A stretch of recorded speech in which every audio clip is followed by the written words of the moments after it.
another question for them. And I'm like genuinely curious.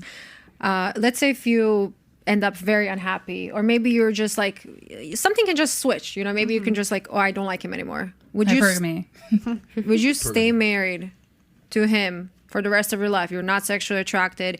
You don't like, he's just not funny anymore. You just don't like him anymore. Do we have kids?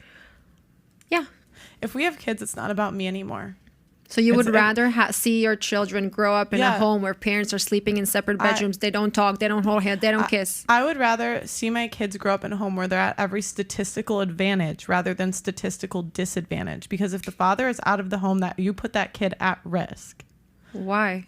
Because life is not easy. Like, it's you might think, you know, as a woman, like, oh, my kid's going to be fine. Your child is just another human being in this world. The world is going to show your kids that they're at a disadvantage. Because that was the question I had. I used to hate all my friends when I was a kid that had 2-parent households, right? And I would look at them like, why are they so happy? And now that I'm older, I can reflect. I'm like, man, everything that they say about being in a single mother home, it just isn't a good time. And we were talking about it because we were talking about mental health the other day. Yes. And I was saying, like, mental health isn't a thing in my family. Like, we're all just happy people. And she says to me, that's because you had both parents in the home.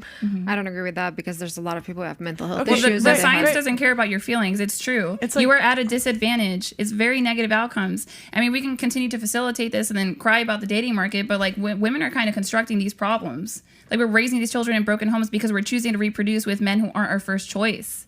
So you would stay in a marriage that you don't love somebody anymore. What is love? What is that? Do you love your husband? Yes, I love my husband. So then if you like, let's say okay, let me just finish my sentence before you jump in. Things can happen.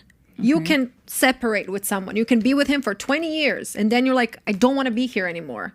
Okay, maybe not 20. Let's say 10 years, because we're still talking about kids. So you would want to show your kids that you like it's okay to live in a marriage, in a loveless marriage. Well, so here's the thing. You leave him, right? So what's the idea? My mom is a happy, joyful divorcee and my parents are split. Do you not know what co-parenting is? I understand co-parenting, but you're also acting like most women are willing to co-parent in an agreeable manner. That's not what I've seen. That's not what I witnessed. People who get a divorce, obviously sometimes there's a lot of drama, right? But sometimes people can co-parent. You don't agree with that? That's no one's first choice, though. What's no one?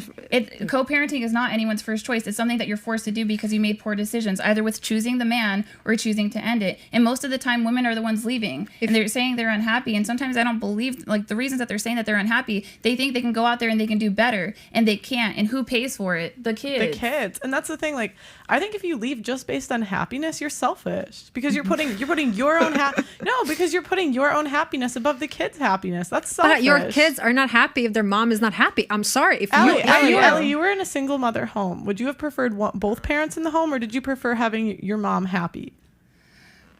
I would have preferred, well, some women you just can't make happy, but I would say having a 2-parent household. I think about that sometimes. Like, what would it have been like? I have no point of reference for a 2-parent household. You know, all I can do is look around at my friends that I was like resentful that they were so happy.